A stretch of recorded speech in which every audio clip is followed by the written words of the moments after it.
kisah ni seorang imam nama dia Malik ibn Dinar. Malik ibn Dinar ni dia dulu dia alkoholik. Dia kena minum, dia tak minum tak boleh. Jadi satu hari tu dia tengah jalan kat pasar. Malik ibn Dinar ni dia tengah jalan kat pasar, dia nampak ada seorang penjual roti. Yang jual roti ni tinggal last kopek je, tinggal satu loaf lah roti tu kan. So dia nak beli roti ni. Lepas tu ada seorang kaya datang, dia bayar double kan. Walaupun orang ni yang beli dulu, tapi orang kaya tu datang, dia bayar 2 kali ganda harga roti tu. Jadi yang orang yang jual roti tu dia bagi kepada orang yang kaya ni. Lepas tu orang yang miskin ni dia bagi tahu kat orang kaya ni, dia bagi tahu dia ada 4 orang anak kat rumah. Dia kata anak-anak dia tak ada makan, anak-anak dia tak cukup makanan. So dia minta tolong bagilah saya roti ni, saya nak bagi kat anak-anak saya. Kalau saya tak beli roti ni, anak-anak saya tak ada makan malam ni. Saya takut apa-apa jadi dengan mereka kan, mereka dah lapar apa semua kan. So yang orang kaya ni kata itu hal kau kan, roti ni aku dah beli, ni untuk aku, kau cari jalan lain kan untuk selesaikan masalah kau. Jadi Malik bin Dinar ni, dia walaupun dia seorang yang jauh daripada Allah Subhanahu Wa Taala, dia jauh, dia selalu ni apa semua, tapi dia nampak benda ni dia tak boleh terima lah. Dia pergi kat orang kaya ni, orang kaya ni bagi double, dia bayar lagi double. Dia bayar lagi double, orang kaya tu lagi tambah, dia lagi tambah, kira macam bidding lah. Bidding lagi dia sampai dia dapat roti tu, dia bagi dekat orang miskin ni. Orang tua kan, jambang apa semua, rambut putih. So dia beli, dia bagi dekat orang tua ni. Lepas tu Malik bin Dinar, dia pun kata dengan orang tua ni, nanti balik rumah tu, bila bagi roti ni dekat anak-anak, minta dia orang doakan saya lah, minta dia orang doakan Malik bin Dinar.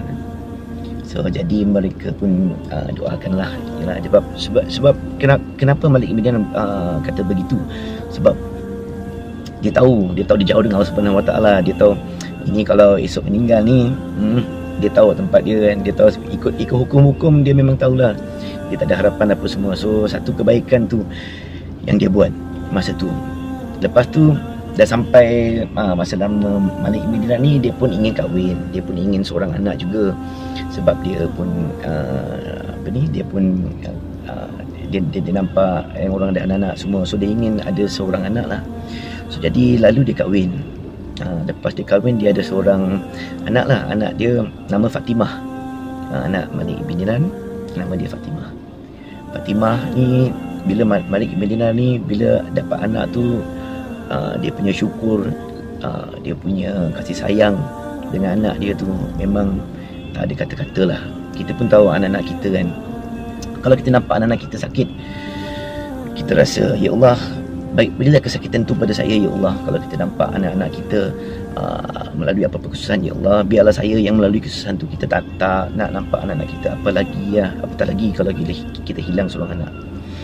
Jadi Malik bin Dinar satu hari, anak dia selalu duduk atas Malik bin Dinar. Dia masih minum, dia masih, tapi kurang lah sikit kan, kurang sikit.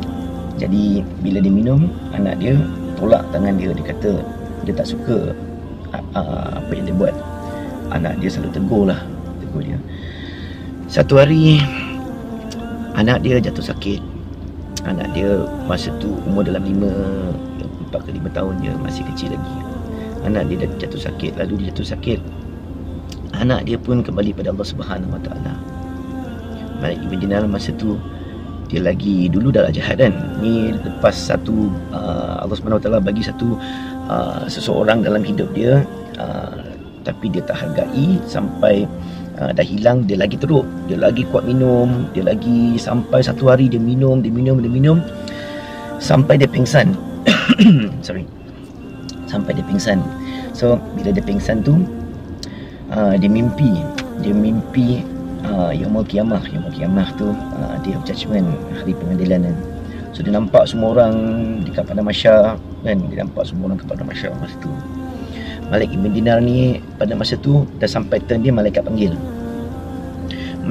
hilang semua orang. Dia dekat satu tempat yang luas lah, Lepas tu dia datang, ada seekor ular yang sangat besar, sangat garang. Memang kalau nampak tu memang takut dah. So Malik bin Dinar dia lari sampai satu cliff tu, satu tempat yang mana jatuh tu, dia nampak api neraka kat bawah tu. Dia nampak api neraka, dia patah balik, dia lari, dia nampak satu orang tua. Dia nampak orang tua tu tak boleh cakap, tak boleh apa, kira macam ni kan. So orang tua dia minta tolong. Orang tua ni dia minta tolonglah saya, ada ular ni nak makan saya takut, tolonglah saya. Orang tua ni dah tak ada tenaga lah, dah sangat lemah orang tua ni. Lepas tu orang tua ni dia tunjuk dekat satu bukit kan, lepas tu Malik bin Dinar dia lari lah pada bukit tu. Dia lari kat bukit tu, ada nampak macam cave lah, ada nampak lubang-lubang apa gunung situ kan, cave kan. So daripada gunung tu budak-budak kecil yang keluar, budak-budak kecil kan, semua keluar daripada tempat tu. Lalu dia nampak budak kecil ni, dia nampak yang 4 orang anak-anak yang disedekahkan roti tu, anak pada orang tua tu. Dia nampak 4 orang anak ni, dia orang dan kanak-kanak dekat situ semua, dia orang panggil, "Ya Fatimah, selamatkanlah ayah engkau. Ya Fatimah, selamatkanlah ayah engkau." Lalu dia nampak anak dia. Anak dia keluar, anak dia pergi depan ular tu, anak dia tahan ular tu. Dan dia kata, "This is my dad, inilah ayah saya. Engkau janganlah ganggu ayah saya." Lepas tu ular tu pun keluar. Masa tu dia dah lari daripada tempat tu ke tempat jatuh pada neraka jahanam tu. Lepas tu dia lari lagi, dia kira dah penat dah. So dia penat, dia pun baring. Masa dia baring tu, anak dia datang duduk atas peha dia, seperti mana anak dia duduk di atas peha dia ketika di bumi lah. Jadi dia tanya, "Ya Fatimah, apa yang berlaku ni semua? Apa yang berlaku? Saya tak faham, ya Fatimah. Apa yang berlaku?" Lepas tu anak dia bagi tahu, Fatimah bagi tahu. Kata, "Ya ayah, kau dah buat banyak dosa-dosa dalam hidup kau. Kau dah buat terlalu banyak. Ular itulah dosa-dosa engkau. Tidak engkau tahu bahawa apa yang kita buat dalam hidup ni akan datang balik pada akhirat. Kita akan dapatlah balasan dia semua kan." So dia nampak itulah ular tu. Dan apabila ayah lari, ayah nampak orang tua tu. Sebenarnya orang tua itulah satu-satu kebaikan yang ayah telah lakukan. Ayah dulu beli roti bagi dekat orang tua ni, tapi masalah dia, kau buat satu je, yang kau punya dosa banyak. Jadi dia terlalu lemah untuk membantu kau bila ular dosa-dosa kau semua mengajar kau. Ya. Lepas tu ayah dia pun, dia bagi tahu dengan ayah dia. Ada satu dia bagi tahu ayahnya dia, "Wahai ayah," dia berkata, "Is it time for those who believe in Allah, for their hearts to transform already?"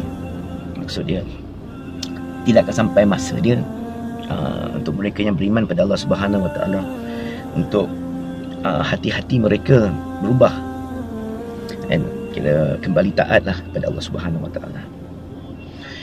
Lalu Malik bin Dinar dengan penat apa semua, dia kata, "Ya, dah sampai masa, it's time." Dia kata dah sampai masa. Lalu Malik bin Dinar dia bangun daripada dia punya ni kan, dia mabuk kan. Lepas tu dia bangun, dia dengar azan fajaran subuh. Dia dengar azan, dia pergi, dia ambil wuduk, dia lari pergi kat masjid. Time tu ada imam tu dia tengah baca surah. Bila Malik bin Dinar dia masuk saf, dia menangis. Dia ingat apa yang dia buat kan. So dia menangis, dia masuk saf. Time tu imam tu tengah baca. Dia tengah baca kan apa yang tadi yang anak dia kata. "Is it not time for those who believe in Allah, for their hearts to transform already?" Malik bin Dinar, apa yang anak dia kata dalam mimpi tu, itulah yang imam masa dekat masjid tu tengah baca. Jadi selepas kejadian itu, Malik bin Dinar ni dia berubah 100% lah. Dia berubah, dia tinggal arah, dia tak nyanyi orang lagi, dia tak buat dia jadi seorang imam. Kalau korang cari kisah Malik bin Dinar, dia macam-macam lah kisah-kisah dia.